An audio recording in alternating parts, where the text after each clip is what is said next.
এই নিয়ে 8 বার হলো, তবু দেশটা ছেড়ে যেতে মন কেমন করে। আপনার বুঝি এই প্রথমবার? হ্যাঁ। একা যাচ্ছেন না সঙ্গে পরিবার আছে? একাই। তাই বাবুকে ওরকম মন মরা দেখাচ্ছে। না না, এতে লজ্জা পাবার কিছু নেই। 18 বছর বর্মামূলকে আছে, একটি দিনের তরে পরিবারকে ছেড়ে থাকে। হ্যাঁ, তামাশের নাম শ্রীকান্ত চট্টোপাধ্যায়। ব্রাহ্মণ? আরে না, কি করছেন আপনি? আমার থেকে বয়সে বড়। ব্রাহ্মণ? তাতে কি হয়েছে? তাহলে এবার অধীনের পরিচয়টা জানুন। শ্রী নন্দ মিস্ত্রি। রেঙ্গুন শহরে হেন বাঙালি নেই যে শর্মাকে না আছে। আপনি জাহাজ থেকে নেবে যাকে জিজ্ঞেস করবেন বাড়ি পৌঁছে দিয়ে আসবে। তো আমার সৌভাগ্য যে আপনার মতন এমন একজন লোকের সঙ্গে পরিচয় হলো। তা রেঙ্গুন বেড়াতে যাচ্ছেন? চাকরি করতে। ও, তা চাকরি কোথায় পেলেন? পাইনি, পাবো এই আশা। মুরব্বি টুরব্বি আছে? না।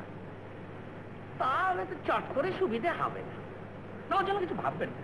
নন্দ মিস্ত্রি যতক্ষণ আছেন আপনি কিচ্ছু ভাববেন না, আপনার হিলে করে দেবই। তার ছেলেপুলে কাটে? বিয়েই হয়নি তো ছেলেপুলে। ও বিয়েই করেননি? বাবা, তাহলে তো বিপদ আছে। কেন? না, বলছি বর্মামুলুকে যেরকম জানা কাটা পরি ছড়াছড়ি, বাপ মায়ের উচিত ছিল বিয়ে দিয়ে পাঠানো। তা সাবালো খাবার অনেক আগেই যে তারা গত হয়েছে। তাহলে ফেস্টান নেই? বোম শঙ্করের কৃপায় তার নেই। কোন দেখে আছেন? পুলি তো এই মাল রেখে গেছে কেন এখানে? তার জল ঝড়ের সময় তো এখানে বিপদ হবে। তা আমাদের ওখানে চলুন না, জায়গা যদি পছন্দ হয় আমাদের সঙ্গে থাকবো।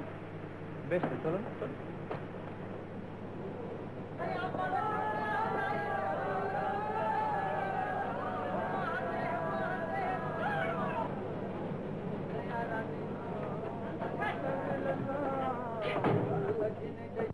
দেখুন কেমন যার যার গোছানো সংসার, কারোর সঙ্গে কারোর সম্পর্ক নেই। আসুন, আসুন।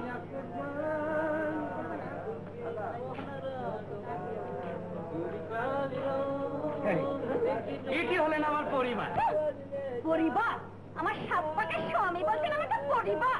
ক্ষমতার মিস্ত্রি, যাত্রার সামনে মিথ্যে কথা বলে আমার বদনাম করা বলে দিচ্ছি। আচ্ছা, রাগ করছিস কেন টগর? রাগ করবো না, কি সব করবো? দুষ্টুমের মেয়ে আমি, আর আমি হলাম কিনা 2 বছর পরিবার। আচ্ছা, পরিবারের বলে কাকে?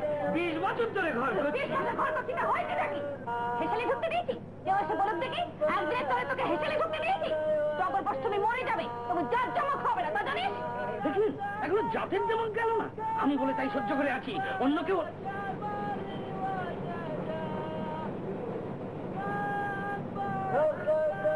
বাবু সাহেব চলে যাচ্ছেন, এখানে থাকবেন বললেন? না না, আপনাদের অসুবিধা হবে।